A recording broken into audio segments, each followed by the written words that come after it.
एक बार किसी शहर के रेलवे स्टेशन में एक भिखारी रहता था और वहां आने जाने वाले यात्रियों से भीख मांगा करता था। एक दिन जब वह भीख मांग रहा था तो एक वृद्ध व्यक्ति उसे दिखा। उसने बहुत अच्छे कपड़े पहने हुए थे। उसने सोचा कि यह व्यक्ति बहुत अमीर लग रहा है, तो उससे कुछ अच्छे पैसे मिलने की उम्मीद में वह उसके पास गया और उससे भीख मांगने लगा। उस भिखारी को देखकर उस बूढ़े व्यक्ति ने कहा, तुम हमेशा मांगते ही रहते हो, कभी किसी को कुछ देते भी हो? भिखारी बोला, साहब मैं तो भिखारी हूँ, मैं हमेशा लोगों से मांगता हूँ। मेरी इतनी औकात कहाँ कि मैं किसी को कुछ दे सकूं। वह सज्जन व्यक्ति बोला, जब किसी को कुछ दे नहीं सकते तो तुम्हें मांगने का भी कोई हक नहीं है। मैं एक व्यापारी हूँ, लेन और देन में ही विश्वास करता हूँ। अगर तुम्हारे पास मुझे देने के लिए कुछ भी नहीं तो मैं भी तुम्हें कुछ नहीं दे सकता। और यह बोलकर वह वृद्ध आदमी वहां से चला गया। उस दिन भिखारी उस व्यक्ति की कई बातों के बारे में ही सोचता रहा। उस व्यक्ति के द्वारा कही एक एक बात उसके दिल में उतर गई।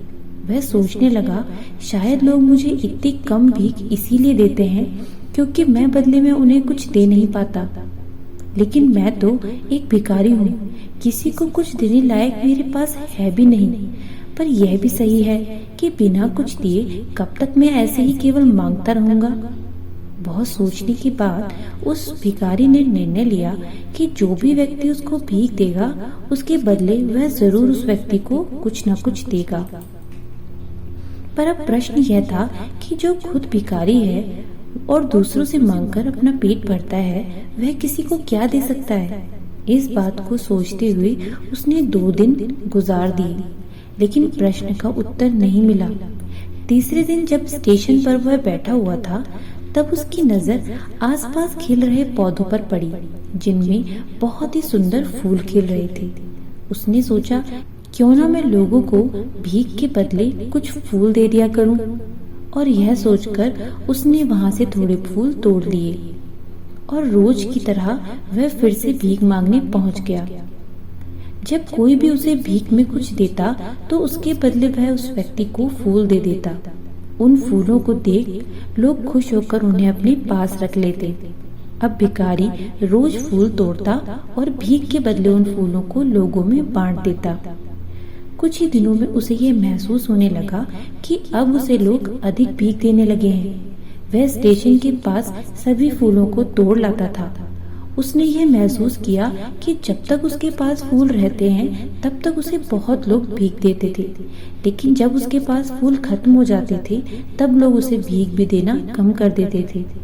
और रोज ऐसा ही चलता रहा। फिर एक दिन जब वह भिखारी भीख मांग रहा था तो उसने देखा कि वही वृद्ध आदमी ट्रेन में बैठा हुआ है, जिसकी वजह से उसे भीख के बदले लोगों को फूल देने की प्रेरणा मिली थी। वह तुरंत उस वृद्ध व्यक्ति के पास पहुंच गया और भीख मांगते हुए बोला, आज मेरे पास आपको देने के लिए कुछ फूल हैं। अगर आज आप मुझे भीख में कुछ देंगे तो बदले में देने के लिए मेरे पास फूल भी हैं। उस वृद्ध व्यक्ति ने उसे भीख के रूप में कुछ पैसे दिए और उस भिखारी ने उसके बदले उस व्यक्ति को कुछ फूल दे दिए। उस व्यक्ति को यह देखकर बहुत अच्छा लगा। वह बोला, अरे वाह, अब तो तुम भी मेरी तरह एक व्यापारी बन गए हो। इतना कहकर वह व्यक्ति अपने सफर में आगे बढ़ गया। लेकिन आज फिर से उस वृद्ध व्यक्ति द्वारा कही गई बात एक बार फिर उस भिखारी के दिल में उतर गई। वह बार बार उस व्यक्ति द्वारा कही गई उन बातों के बारे में सोचने लगा और अंदर ही अंदर बहुत खुश होने लगा। उसकी आंखों में एक चमक सी थी। उसे लगने लगा कि अब उसे सफलता की कोई चाबी मिल गई है, जिससे वह अपने जीवन को बदल सकता है। वह खुशी से उत्साहित होकर आसमान की तरफ देखते हुए बोलने लगा, मैं भिखारी नहीं हूँ, मैं तो एक व्यापारी हूँ। मैं भी उस वृद्ध व्यक्ति जैसा बन सकता हूँ, अमीर बन सकता हूँ। उसे ऐसे देखकर आसपास के लोगों को लगा कि शायद ये भिखारी पागल हो गया है। पर अगले दिन से वह भिखारी उस स्टेशन पर फिर कभी नहीं दिखा। 6 महीने बाद उसी स्टेशन पर 2 व्यक्ति बहुत अच्छे कपड़ों में सफर कर रहे थे। दोनों ने एक दूसरे को देखा और एक ने दूसरे की तरफ हाथ बढ़ाते हुए कहा, क्या आपने मुझे पहचाना? दूसरा व्यक्ति बोला, नहीं, क्योंकि मुझे ऐसा लगता है हम आज पहली बार मिले हैं। पहला व्यक्ति बोला, नहीं, आप याद कीजिए, हम पहली बार नहीं बल्कि तीसरी बार मिल रहे हैं। दूसरा व्यक्ति बोला, मुझे याद नहीं, वैसे हम पहले 2 बार कब मिले थे? तब वह पहला व्यक्ति मुस्कुराया और बोला, मैं वही भिखारी हूँ जिसको आपने पहली मुलाकात में बताया कि मुझे अपने जीवन में कुछ करना चाहिए, और दूसरी मुलाकात में यह बताया कि मैं वास्तव में कौन हूँ। यह सुन वह व्यक्ति मुस्कुराया और खुशी से बोला, अरे याद आया, तुम वही भिखारी हो जिसे मैंने एक बार भीख देने से मना कर दिया था, और दूसरी बार मैंने तुमसे कुछ फूल खरीदे थे, लेकिन आज तुम ऐसे सूट बूट पहनकर कहाँ जा रहे हो?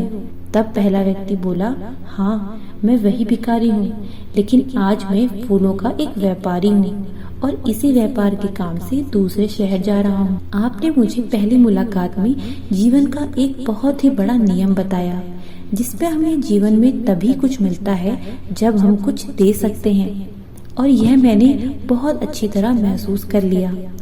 पर तब भी मैं खुद को भिखारी ही समझता रहा। इससे ऊपर उठकर मैंने कभी सोचा ही नहीं।